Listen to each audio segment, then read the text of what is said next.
muitas notícias importantes hoje. Um pesadíssimo ataque de Israel ao Iêmen. O Irã promete retaliar, entrar numa grande operação militar contra Israel em resposta a esse ataque ao Iêmen. Bem, Israel está atacando o Iêmen porque na sexta-feira foi atacado por um drone do Iêmen, que voou mais de 2.000 quilômetros e atingiu a cidade de Haifa, de Tel Aviv, perdão. Outra notícia importante de hoje, vazamento numa usina nuclear da Rússia. Temos também o estranho caso de segurança cibernética da Microsoft, que causou muito transtorno no mundo, inclusive a este pequeno canal, mas parece ser apenas a ponta do iceberg. E temos também uma denúncia de que a União Europeia é que está financiando o Irã, para que o Irã destrua Israel e também a Arábia Saudita. Claro que nessa denúncia devemos entender os globalistas da União Europeia. Bem, vou começar então pelo estranho acontecimento na defesa cibernética da Microsoft pela empresa CrowdStrike. Anote esse nome aí, CrowdStrike. Bem, uma das matérias de ontem no Reino Unido era a seguinte: agora os trens são afetados pela paralisação da CrowdStrike, já que as máquinas de bilhetes e os scanners pararam de funcionar nas estações de Londres em um dos dias de viagens mais movimentados do ano. Enquanto as famílias fazem filas em Dover e 28 mil britânicos lutam para voar para casa, outros 45 voos do Reino Unido foram cancelados. Ao todo, centenas de voos foram cancelados em aeroportos britânicos no sábado devido à falha. Outra matéria, só estou lendo aqui as principais manchetes. Uma atualização desleixada de software feita pela gigante de segurança cibernética dos Estados Unidos, CrowdStrike, tirou do ar PCs e servidores usados por companhias aéreas, ferroviárias, bancos, emissoras e até mesmo instalações médicas ao redor do mundo. Para qualquer um que tenha acompanhado a política dos Estados Unidos na última década, o nome da empresa deve ser assustadoramente familiar. Quem deu essa notícia aqui foi a Sputnik Brasil, que lembrou a estranhíssima ligação da empresa CrowdStrike com o Partido Democrata. E é aqui que as coisas parecem ir muito além de um simples problema de atualização de software de segurança, mas muito além mesmo. Prestem atenção. Em 2016, haviam dois candidatos democratas para representarem o partido nas eleições majoritárias. O velho comunista Bernie Sanders e como poderia dizer, aquela que anda de vassoura, como dizem por aí, né, voando de vassoura, Hillary Clinton. Pois é. Bem, acontece o seguinte: o Partido Democrata, claro, estava dividido entre comunistas e globalistas já naquela eleição, mas isso é coisa muito mais antiga, claro. Porém, naquela eleição, os comunistas suspeitavam que Bernie Sanders estava sendo passado para trás, que havia um esquema de fraude nas prévias daquele ano, para favorecer quem? Para favorecer Hillary Clinton. Então, espertamente, as vacas sagradas do Partido Democrata pediram ajuda para essa empresa, a CrowdStrike, para ver se havia mesmo um problema. E a CrowdStrike fez, então, uma grande investigação, aqui tudo entre aspas, e constatou que sim, que o Partido Democrata tinha sido hackeado, ou a forma de eleição, ou de conferência de votos do partido nas prévias havia sido hackeado. E aí, prestem atenção por quem? Segundo a CrowdStrike, por um hacker russo. Por um hacker russo, só que tem mais. Esse hacker estaria em conluio com Donald Trump.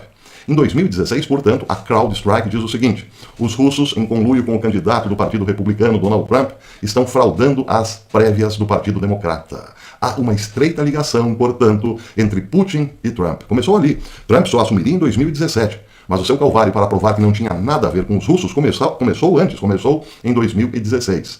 Pois bem, Trump foi fustigado até mais ou menos final do seu mandato por um procurador-geral que queria provar por A mais B que aquela denúncia da CrowdStrike em 2016 era verdadeira. Só que nada foi provado. Agora, o detalhe importante, esse é o detalhe mais importante. Hoje sabe-se que quem de fato invadiu o sistema de votação do Partido Democrata foi a própria empresa, a própria empresa CrowdStrike. Acredite se quiser.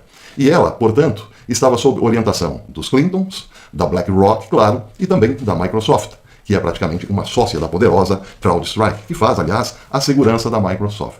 Ela voltou à cena agora, porque logo depois do atentado sobre Donald Trump, no sábado passado, a suspeita é que este apagão da Microsoft tenha sido para, digamos assim, uma espécie de queima de arquivos cibernéticos que, escondidos em algum lugar por aí, poderiam revelar os verdadeiros mandantes. Só que tem mais. Tem gente dizendo que a empresa está preparando aí, tudo foi uma espécie de ensaio, uma antessala, de um outro grande apagão muito maior, que viria um pouco mais adiante, ou que virá um pouco mais adiante, lá por novembro, começo de novembro, se é que vocês me entendem, claro. Bem, um rápido resumo aqui do que disse o Sputnik Brasil.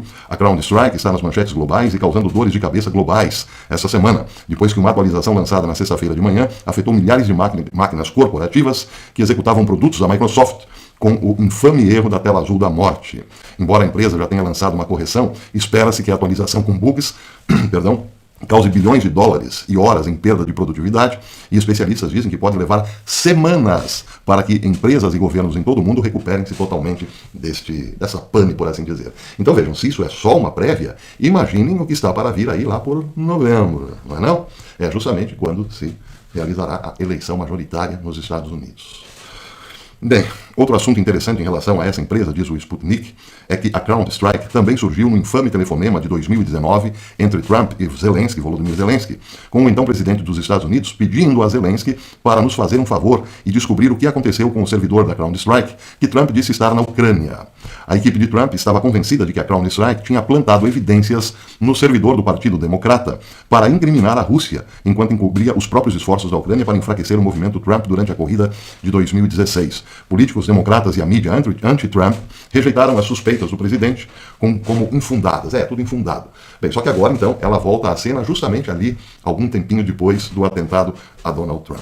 Então, recapitulando, a CrowdStrike estava num ataque profundo, ou pelo menos protagonizando ou dando razões para um ataque profundo a Donald Trump em termos políticos, já em 2016. E a vida de Trump seria um inferno depois que assumiu, justamente por essa suspeita levantada pela CrowdStrike.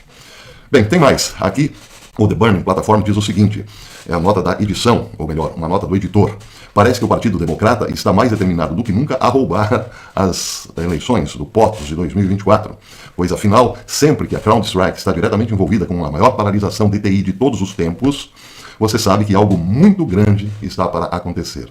Como segue, por exemplo, foi confirmado que o Partido Democrata pagou o fundador russo da CrowdStrike para hackear seu servidor para que a culpa pudesse ser atribuída à Rússia. A historinha que eu contei em 2016. Outra, a CrowdStrike é a empresa de segurança cibernética criada para hackear pleitos. É, mas não sou eu, hein? Quem está dizendo isso é a plataforma Burning. Hackear pleitos e muito mais. Bem, a matéria é longa, mas já dá para ter uma ideia de onde vai chegar a matéria ou qual será a conclusão. Não é? Eu deixo aí para você comentar, deixa o seu comentário aqui, se tem algo a ver ou é tudo uma grande coincidência. Pois é, como dizia o velho Stalin, a questão é quem conta, né? Não é quem vota, mas quem conta. E hoje, com esse processo cibernético, por assim dizer, comandando o espetáculo dos pleitos, quem está contando, de fato, tem muito a ver ou pelo menos passa por essas grandes empresas, como a então citada a CrowdStrike. Muito bem. Outra situação bastante explosiva. Israel, as mídias estão dizendo, lançou um fortíssimo ataque ao Iêmen. O que a mídia não está dizendo é que esse ataque é em resposta ao ataque sofrido justamente na sexta-feira por um drone do Iêmen que atingiu a cidade de Tel Aviv, matando uma pessoa e deixando 8 feridos. Nota oficial das Forças de Defesa de Israel. Há pouco tempo, caças das Forças de Defesa de Israel atingiram alvos militares do regime terrorista Houthi na área portuária de Al-Hudaydah, no Iêmen, isso em resposta às centenas de ataques realizados contra Israel, contra o Estado de Israel nos últimos meses. Não há mudança nas diretrizes ofensivas da Homefront Command. No caso de uma mudança nas diretrizes, atualizaremos o público, de acordo com a necessidade. Detalhes, portanto, a seguir. O fato, então, foi esse. Caças e também aviões-tanques para reabastecimento desses caças saíram de Tel Aviv e foram para o Iêmen, atacar a costa do Iêmen, de onde os hutis provavelmente lançaram, na sexta-feira, um drone que voou mais de 2.000 quilômetros para atingir Tel Aviv. Bem, certamente este drone não passou pelo território da Arábia Saudita, ele pode ter voado pelo Mar Vermelho. Seja como for, é muito estranho que as forças de defesa de Israel não tenham interceptado o tal drone. Ele simplesmente chegou a Tel Aviv e matou uma pessoa, como disse. Bem, as forças de defesa de Israel atribuem falha humana, que permitiu que o drone entrasse em território israelense e atacasse uma cidade israelense. Como assim falha humana? Pois é, mais uma? É, mais uma. Bem, é claro que a pulga atrás da orelha continua picando, não é não? Peraí, por que Israel estaria deixando-se atacar? Seria para, então, dar uma resposta pesada? Ter justificativa para uma resposta pesada? É possível que sim, mas aí teríamos que considerar que existe dentro das forças de defesa de Israel alguém ou alguns militares muito ligados, por exemplo, aos interesses europeus, que querem ver o circo pegar fogo, segundo denúncia do professor Hafizadeh. Querem ver o Oriente Médio em chamas. Bem, o ataque de ontem de Israel ao Iêmen, sim, criou uma grande chama que, segundo Netanyahu, pode ser vista em todo o Oriente Médio. Foi um ataque muito pesado, atingiu uma refinaria, um depósito de combustíveis, inclusive, o que fez literalmente um grande estrago. Mas a questão aqui é um pouco figurativa, claro. Israel, sim, diz que o Iêmen está pegando fogo, mas os europeus querem que todo o Oriente Médio pegue fogo. Daí porque pode-se imaginar que muita gente dentro da área militar de Israel está deixando que certos ataques aconteçam para depois criar a retaliação. Em relação a isso, claro, o Irã já deixou claro que, sim, haverá uma resposta. Devemos acreditar porque o Irã recentemente lançou mais de 100 mísseis sobre Israel. Nenhum o atingiu profundamente, deixando, claro, algum temor, mas poucos estragos. Só que é aquela história, água mole em pedra dura, mais cedo ou mais tarde, o Irã, de posse de mísseis com cabeça nuclear, pode tentar novamente um grande ataque. Parece, ao que tudo indica, é para isso que estamos caminhando. Agora, o interessante da denúncia do professor Hafizadeh é o seguinte: Hafizadeh é, na verdade, Majid Hafizadeh, que fugiu do Irã, ele é iraniano, fugiu do Irã logo depois da Revolução Islâmica e foi para os Estados Unidos, onde é professor há muitos anos e é cidadão americano, mas lá dos Estados Unidos ele vem denunciando o regime dos ayatollahs há muito tempo, sem muita atenção, por assim dizer.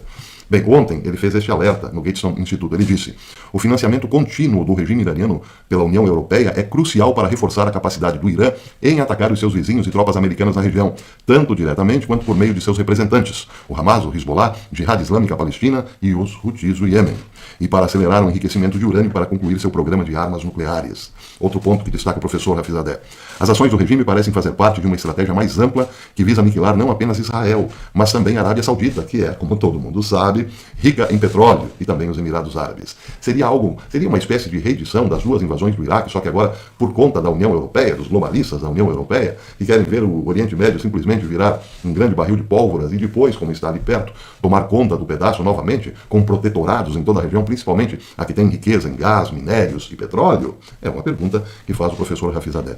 Ele diz também o seguinte: embora a União Europeia adore se retratar como pioneira em direitos humanos, muitas vezes dando lições ao mundo sobre esses valores e segurança global, suas ações são todas mercenárias e o tempo todo, e contam apenas uma história muito diferente quando na prática parece que os globalistas da União Europeia não estão nem aí para os direitos humanos. Bem, aqui outra notícia explosiva deste domingo. Essa foi publicada por Hal Turner, que tem grandes contatos na Rússia. Ele diz que chegaram a ele relatórios alegando que houve um vazamento na usina nuclear de Rostov, na Rússia, resultando num enorme vazamento de radiação. Ele disse: relatórios que circulam também no Telegram afirmam que isótopos radiativos foram liberados na atmosfera pela usina nuclear Rostov. A nuvem radioativa está se movendo para o interior da Rússia, em direção a Saratov. O fundo radioativo em Rostov já é superior a 75 vezes mais do que o normal.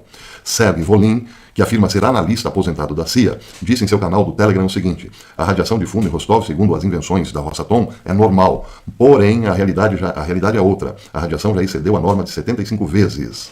Já Andrei Kovalenko, chefe do Centro de Combate à Desinformação da Ucrânia, também afirmou que houve um incidente letal na usina nuclear. Ele disse: acidente de radiação na central nuclear de Rostov. A nuvem de radiação está se movendo profundamente na Federação Russa. Isso também é uma consequência da operação militar especial da Ucrânia. Halterner lembra que a Agência Russa para Energia Nuclear negou veementemente essas alegações e disse que as unidades da central estão funcionando normalmente e que a radiação de fundo está em níveis naturais. É claro que, bem, a Agência Russa para Energia Nuclear não diria que há um profundo vazamento nesse momento, evidentemente sem antes evacuar regiões, cidades, sabe-se lá. Claro que nunca é demais lembrar o que aconteceu em Chernobyl, não é não? Bem, apesar da negativa da Agência Russa de Energia Nuclear, funcionários da usina tiveram que desligar uma unidade de emergência, ou uma unidade de energia de emergência devido a uma falha no equipamento. E, coincidentemente, houve grandes cortes de energia no sul da Rússia e na Crimeia. E fontes no Telegram atribuem ao alegado acidente na fábrica de Rostov, diz Hal Turner. Sendo as fontes dessa informação um homem da CIA em um centro de desinformação ucraniana, é sensato tratar esse relatório com muita prudência, lembra também Hal Turner. Porém, contudo, entretanto, como estamos não só num domingo explosivo, mas numa década muito explosiva, fica aqui também, então, a dúvida. Será